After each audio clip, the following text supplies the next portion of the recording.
Muito obrigada pelas simpáticas palavras que retribuo. É verdade, somos colegas de longa data. O tema que eu trago é extremamente complexo. 20 minutos. Mais complexo ainda porque tem que ser encolhido. Eu gostava de começar por dizer que o problema da articulação de competências entre os Estados-membros e as competências da União Europeia é o coração da arquitetura da União Europeia. E é um coração extremamente complexo. E a complexidade jurídica normalmente é palco fértil para a realpolitik. E no fundo é isso que eu acho que está aqui por detrás, é que há uma teia jurídica extremamente complexa e essa complexidade tem servido para uma verdadeira batalha de poder entre as várias instituições da União Europeia. Portanto, eu venho falar de forma imparcial, não me identifico com qualquer uma delas, falo na qualidade de estudante de doutoramento e por isso permite-me ser independente na avaliação que eu vou fazer dos vários atores em presença neste verdadeiro campo de batalha. Segunda constatação é porque é que eu venho falar do parecer 2/2015 que se refere ao acordo UE-Singapura, sendo que este evento é sobre o acordo CETA. Porquê? Bom, e aqui temos que compreender então o que é que os diversos atores andaram a fazer para se perceber porque é que um se relaciona com o outro. Eu queria sistematizar a minha apresentação em 3 ou 4 passos em que eu considero que o caso UE-Singapura é um caso teste, depois vou explicar porquê. É um caso teste, é um caso padrão e é um caso para reflexão. E pelo meio destes 3 pontos principais eu vou parar e vou tentar resumir, no pouco tempo que eu tenho, os principais desafios que o Tribunal de Justiça enfrenta quando decidir sobre o caso UE-Singapura. Desde logo dizer também qual é o ponto de situação neste momento. Para quem se interessar sobre a questão, o ponto de situação é a Comissão deu início ao procedimento de apreciação por parte do Tribunal de Justiça no dia 22 de setembro de 2015. A advogada-geral Sharpston já se pronunciou, o que fez em dezembro de 2016. E esperamos pela decisão do Tribunal no próximo mês de maio, chegando assim este processo ao seu término. Bom, eu comecei por dizer que isto é um caso teste. Porquê é que eu digo isto? Porque na altura em que a Comissão acionou o artigo 218, número 11, que é o artigo que permite que qualquer instituição ou um Estado-membro pergunte ao Tribunal de Justiça clarificações sobre determinado projeto de acordo internacional, nomeadamente a questão das competências. Pode ser questionado o Tribunal sobre esse ponto e a Comissão remeteu este acórdão, o UE-Singapura, para o Tribunal de Justiça para saber que competências é que o acordo tem em causa e se o acordo será então celebrado apenas pela União Europeia, sendo um acordo exclusivo da União Europeia, ou um acordo misto. É um assunto que eu já vou tratar de forma mais envolvida à frente. Isto para dizer que, na altura em que isto sucede, na altura em que a Comissão remete o caso para o Tribunal de Justiça, eu fiquei particularmente surpreendida porque pensava eu que, estando o acordo UE-CETA até mais adiantado, seria mais lógico que o acordo UE-CETA tivesse sido remetido ao Tribunal de Justiça para apreciação. Mas não foi. Foi o UE-Singapura. Daí eu considerar que se trata de um caso teste. Porquê? Porque o UE-CETA será um caso mais importante e, nessa medida, vamos empurrar um outro acordo para o Tribunal de Justiça, permitindo que o procedimento de aprovação do acordo UE-CETA não sofra tantas turbulências. Acabou por sofrer, mas teria um percurso mais encaminhado. O que é que está aqui então em causa? Aqui o que está em causa, e como o Sr. Costa Neves referiu muito bem, estamos a trabalhar com acordos que são muito ambiciosos. Há na doutrina quem os designa, por exemplo, entre nós, o Pedro Infante Mota designa-os de acordos mega-regionais. E porquê chamá-los assim? Porque pela sua dimensão, não só pelos atores que estão em presença, mas também pelas matérias que eles cobrem, eles têm um impacto no comércio que não se restringe às contrapartes. Há também quem os apelide de FTA Plus. Porquê? Um FTA é um acordo de comércio típico, tradicional, que se limita à tal supressão de direitos alfandegários, livre comércio de mercadorias. O plus vem pelas outras matérias que são incluídas nos acordos. O investimento estrangeiro, a propriedade intelectual, os serviços, e é esta abrangência de matérias que faz com que a questão das competências se torne complexa. Porque se eles fossem puramente acordos de comércio, seriam acordos exclusivos e seriam negociados pelas instituições da União Europeia. Não sendo, e como estão aí abrangidas outro tipo de matérias, e que está em causa a competência, eventualmente até dos Estados-membros, reservada aos Estados-membros, suscita-se aqui a questão chamada da mixity, ou da competência mista, que é essa questão que o Tribunal de Justiça vai ter que apreciar. E aí chegamos ao segundo ponto, caso padrão. Caso padrão porquê? O que nós verificamos, e já foi dito aqui também, já foi referido, é que a União Europeia, neste momento, tem um fecho de acordos muito semelhantes no seu clausulado em curso de negociação. Uns mais próximo do fecho, muito adiantado o CETA, inclusivamente a entrada provisória já foi decidida, também posso referir mais à frente a este ponto. E o que é que nós temos aqui? Porque é que o acordo porque é que a decisão do Tribunal de Justiça no parecer 2/2015 será um caso padrão? Porque todo o fecho de acordos que está em curso é muito semelhante. Portanto, o clausulado que a União Europeia desenhou é muito semelhante ao longo dos vários acordos. É um clausulado que trespassa o design de todos os acordos. E isto potencia aqui um agravamento das complexidades. Porquê? Se efetivamente o Tribunal de Justiça considerar que o UE-Singapura é um acordo misto, e note-se que a Comissão até já foi para essa solução no acordo CETA, ou seja, ela recuou, portanto, ela primeiro inicialmente tinha uma visão que iria no sentido da exclusividade no CETA, mas numa manobra prudente enveredou pela competência mista. E, portanto, o que é que nós temos aqui? Temos dois acordos que são semelhantes, um a ser apreciado pelo Tribunal de Justiça e outro que já está a caminhar para lá, eventualmente a sua entrada provisória, caminhando para a definitiva. Porquê é que isto pode ser extremamente complexo? Porque, sendo todos os acordos semelhantes, e se o Tribunal disser que efetivamente há uma competência mista, isto atribui um poder aos Parlamentos Nacionais muito significativo.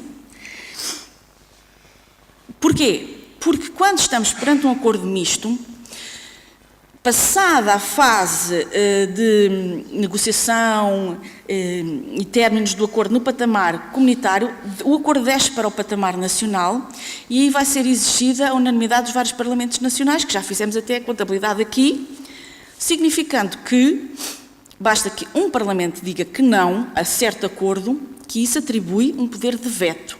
Agora vamos imaginar isto vezes todos os acordos que estão aqui em presença. Se o Tribunal confirmar a competência mista, isto atribui um poder muito grande aos Parlamentos Nacionais. Pode eventualmente aqui ser trabalhada uma solução, que eu vou referir daqui a pouco, que me parece que é uma solução prática, mas vou passar então ao ponto seguinte. Caso teste, caso padrão, caso reflexão, porquê? Este acórdão aparece num ponto em que a jurisprudência do Tribunal de Justiça tem uma linha mais ou menos consistente no aprimorar desta gestão de competências entre Estados-membros e União Europeia, porque aqui, eventualmente, o que poderá estar em causa será uma situação que nós costumamos designar como princípio do paralelismo das competências.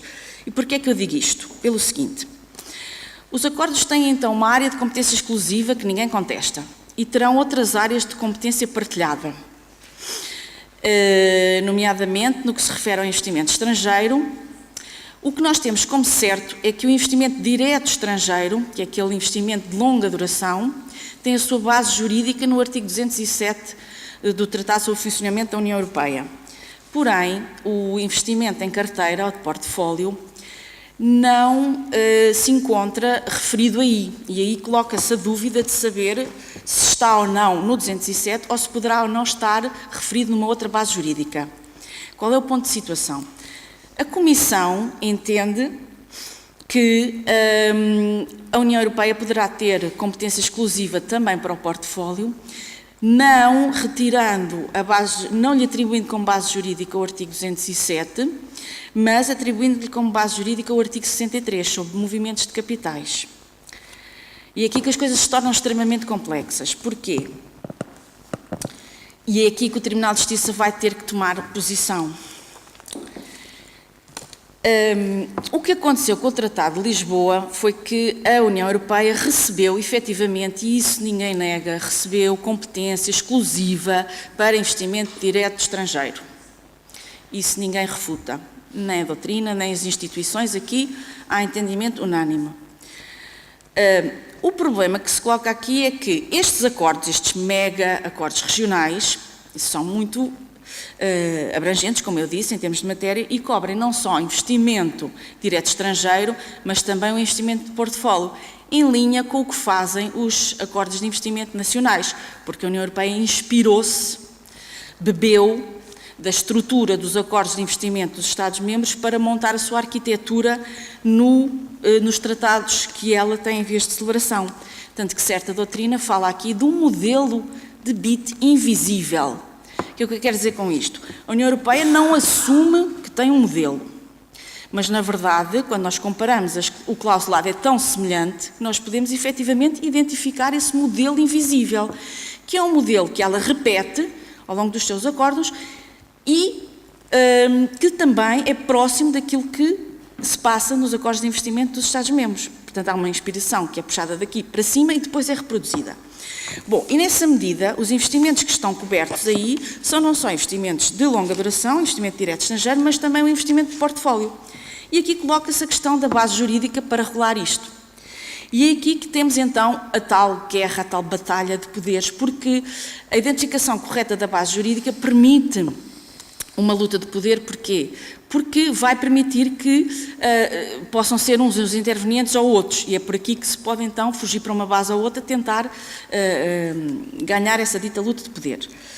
Bom, dizia eu que relativamente ao investimento de longa duração, não temos dúvidas que é uma competência exclusiva e a base jurídica é o artigo 207, ponto assente. Depois temos a dúvida seguinte, que é, e o portfólio, onde está? Qual é a base jurídica do portfólio? A tese da Comissão é dizer, está no artigo 63, que fala sobre movimentos de capitais. O artigo 63 fala de uma das 4 liberdades e, nessa medida, é albergado pelo artigo 4º, que refere ao mercado interno. O mercado interno enumera, de forma exemplificativa, as competências partilhadas. Ora, a Comissão, para chegar à conclusão que tem aqui uma competência exclusiva, faz aqui uma ginástica complexa, mas, quanto a mim, destituída de razão. A Comissão diz, o artigo 63 do Tratado tem lá regras comuns. E se tem lá regras comuns, nós podemos dali retirar uma competência exclusiva. Isto é virtuoso. Porque, como é que é possível retirar uma competência exclusiva externa para se levar a um acordo internacional de uma regra que é partilhada? Portanto, é um exercício extremamente virtuoso. E não funciona assim. A jurisprudência do Tribunal de Justiça tem sido extremamente consistente. Portanto, há aqui um alinhamento que já vem de longa data, dos anos 70, da jurisprudência AETR, clarificada no Open Sky, parecer 2/3. E aqui há uma matemática muito evidente por parte do Tribunal de Justiça, que nos ensina competência exclusiva interna, projeta-se para o exterior da mesma maneira. Mas se internamente ela é partilhada, também se projeta como uma competência partilhada e logo terá que dar asa a um acordo misto. O Tribunal também nos ensina que para que exista esta projeção tem que haver o exercício prévio da competência, ou seja, tem que a União Europeia ter elaborado, aprovado regras comuns. Simplesmente, o Tribunal sempre se referiu a estas regras comuns como direito derivado da União Europeia. E, portanto, o exercício virtuoso que a Comissão Europeia imagina não tem qualquer respaldo na jurisprudência atual do Tribunal de Justiça. Pergunta-se, mas será expectável que o Tribunal de Justiça dê mais esse passo? E eu penso o seguinte, o princípio do paralelismo das competências é, de certa forma, um afastamento do princípio da competência por atribuição. O princípio da competência por atribuição deve ser interpretado de maneira restrita. Portanto, dizer que o Tribunal de Justiça poderá evoluir, dar mais um passo para retirar de uma regra, que é a competência partilhada, interna, uma competência externa, exclusiva, eu acho que é ir longe demais. A própria Comissão, a certa altura, também considera que isto eventualmente poderá ser um exercício demasiado audaz e tem então o tal exercício que eu considero um exercício de recuo, quando, no acordo CETA, resolve então caminhar de uma maneira mais prudente, em que diz, bom, o que é que vamos fazer aqui? Vamos avançar para uma aplicação provisória da parte exclusiva do acordo. Dito isto, fica em suspenso o que é que irá suceder à parte mista do acordo. Será que ela sobrevive ao tal escrutínio pelos vários parlamentos nacionais? E é essa a dúvida com que nós ficamos. Depois também me parece a mim que é um bocadinho excessivo imaginar que é linear concluir que um Parlamento Nacional possa ter o poder de derrubar o acordo no seu todo, porque esta é outra questão polémica que está em cima da mesa. Nos meus 5 minutos restantes vou tentar referi-la. É uma questão que está na ordem do dia. 4. Questão que está na ordem do dia. A advogada-geral Sharpstone não hesitou e, nas observações que apresentou no Singapura, disse: um Parlamento Nacional derruba o acordo inteiro. Eu, porém, considero que poderemos conceber uma posição mitigada em que diríamos o seguinte: se existir autonomia entre as várias áreas do acordo, não me parece razoável que os Parlamentos Nacionais, que legitimamente têm o direito, efetivamente, de estar contrariados com qualquer coisa que esteja na parte mista do acordo, possam derrubar o acordo na íntegra. E, portanto, eu tenderia a defender um aproveitamento da parte exclusiva com uma convolução do provisório, da situação de provisória para definitiva, sem ter que se recuar tudo para trás, outra vez novo mandato, outra vez por aí fora, por aí fora. Para isso, parece-me que seria razoável que ambas as partes no acordo estivessem de acordo, que ele não tivesse uma lógica negocial de single undertaking, isso também tem que ser verificado, e que o Parlamento Europeu tivesse que dar o seu parecer favorável, porque o parecer favorável que o Parlamento deu para a parte provisória não resulta necessariamente do tratado. O que resulta, efetivamente, do tratado é a necessidade de parecer favorável para a entrada em vigor definitiva. Quantos minutos? Depois, para terminar, caso para reflexão, porquê? Porque eventualmente ele abre portas para considerações de iure condendo. Chegando nós à conclusão que, efetivamente, os acordos mistos trazem imensas complicações, importa referir que melhorias de iure condendo se poderão pensar para que estas situações não voltem a ocorrer. A doutrina já identifica estas situações como um verdadeiro pesadelo que tudo envolve e tudo perturba, e eventualmente não me chocaria que o portfólio fosse inscrito numa futura revisão, fosse inscrito no artigo 207, porque julgo igualmente importante o investimento direto e indireto. Também não me chocaria que se fizesse uma enumeração aberta das competências nacionais dos Estados-membros nos tratados. Também não me chocaria que fosse anexado ao tratado um protocolo que referisse uma maior participação dos Parlamentos Nacionais, à semelhança do que sucede com o protocolo que faz esse apelo em matéria de direito derivado, quando está em causa o princípio da subsidiariedade. E fico por aqui.